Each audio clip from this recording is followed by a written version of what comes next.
Ya, Assalamualaikum warahmatullahi wabarakatuh. Selamat pagi semuanya. Sebelum kita memasuki pada pembelajaran di pagi hari ini, alangkah baiknya kita memulainya dengan membaca doa terlebih dahulu. Berdoa dimulai.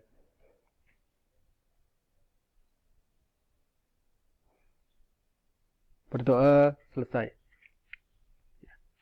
Setelah berdoa, nanti setelah pembelajaran pada hari ini, dimohon untuk teman-teman untuk melakukan absensi di WA Group.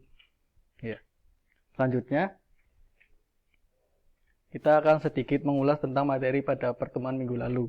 Ya, pada pertemuan minggu lalu itu kita telah mempelajari tentang masa praaksara di Indonesia yang dimulai pada masa yang pertama, yaitu masa meramu dan berburu dan meramu tingkat sederhana, kemudian berburu dan meramu tingkat lanjut, selanjutnya masa bercocok tanam, dan yang terakhir masa perundagian.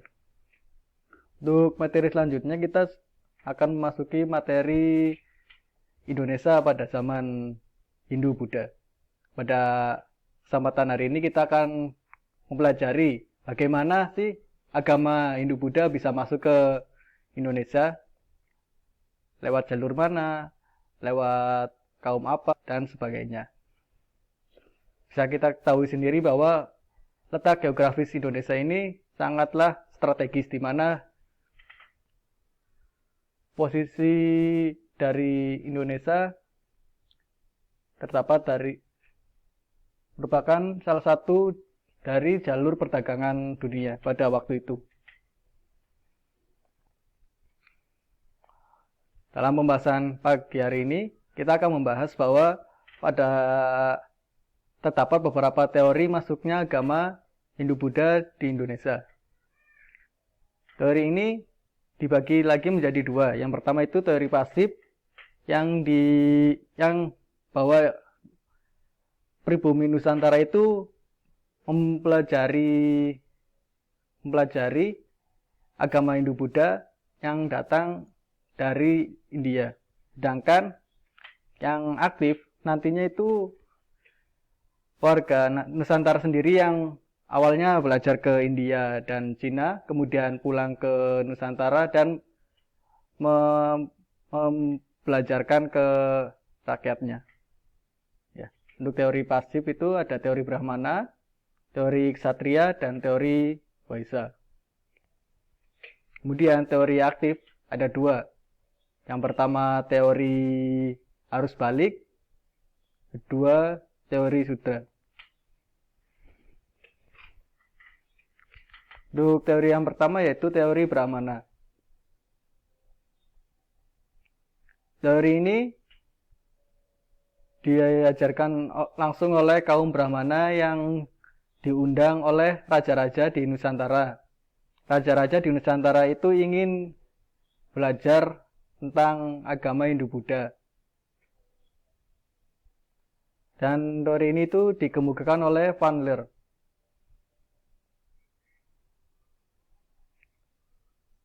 Para raja-raja di Nusantara itu mengundang kaum Brahmana untuk mengajarkan agama kepada sang raja dan rakyatnya.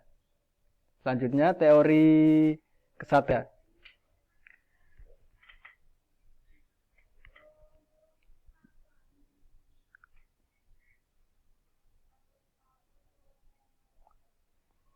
Teori Ksatria ini dikemukakan oleh C.C. Burke, Mukherjee, dan J.C. Munz.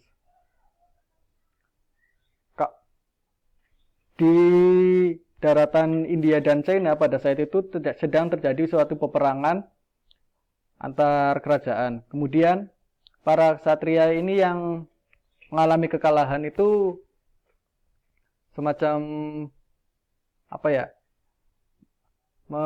melarikan diri untuk melindungi dirinya. Dan tujuannya itu salah satunya di Indonesia. Para ksatria itu melarikan diri dan untuk berlindung di Nusantara.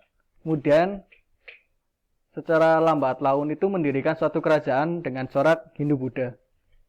Kemudian teori pasif yang terakhir yaitu teori Waisya.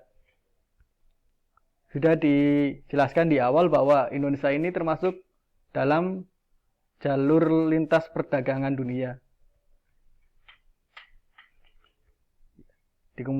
Teori ini dikemukakan oleh N.J. Crum. Para pedagang yang berasal dari India dan Cina itu banyakkan beragama Hindu dan Buddha. Mereka menyebarkan agama tersebut ke Nusantara melalui jalur perdagangan.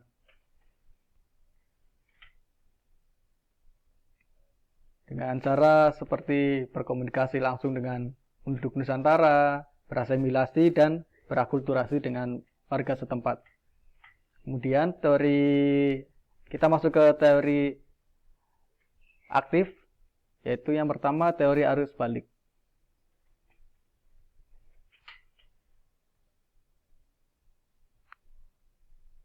Teori arus balik ini dikemukakan oleh FDK Bots.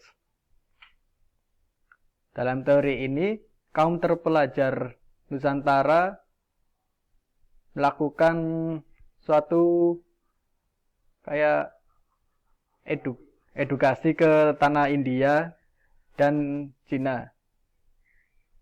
Dan mereka itu pulang, dan setelah mereka melakukan menuntut ilmu ke negeri India, kemudian mereka pulang dan menyebarkan agama Hindu-Buddha di tanah kelahirannya sendiri. Kemudian teori Sudra. Teori yang terakhir ini dikemukakan oleh yang disebarkan oleh para budak India dan Cina. Mereka datang ke Indonesia untuk mencari kehidupan yang lebih baik. Karena di negara asalnya mereka hanyalah rakyat jelata, dan biasanya karena di sana sering terjadi perbudakan.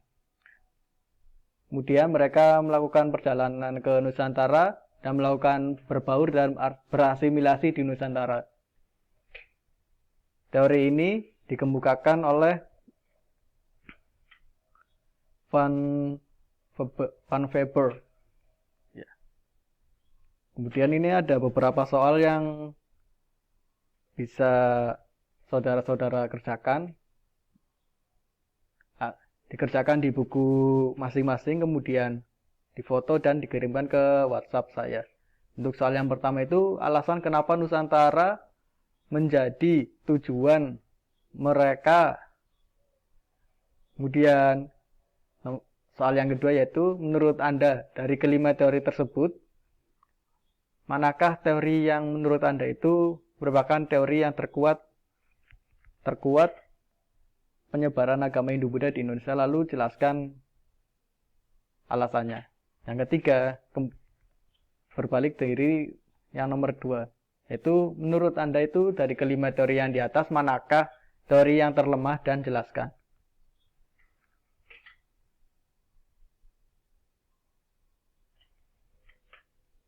Sekian pembelajaran pada hari ini. Selamat mengerjakan. Untuk pertemuan selanjutnya kita akan membahas kerajaan-kerajaan Hindu-Buddha di Indonesia. Sekian, terima kasih.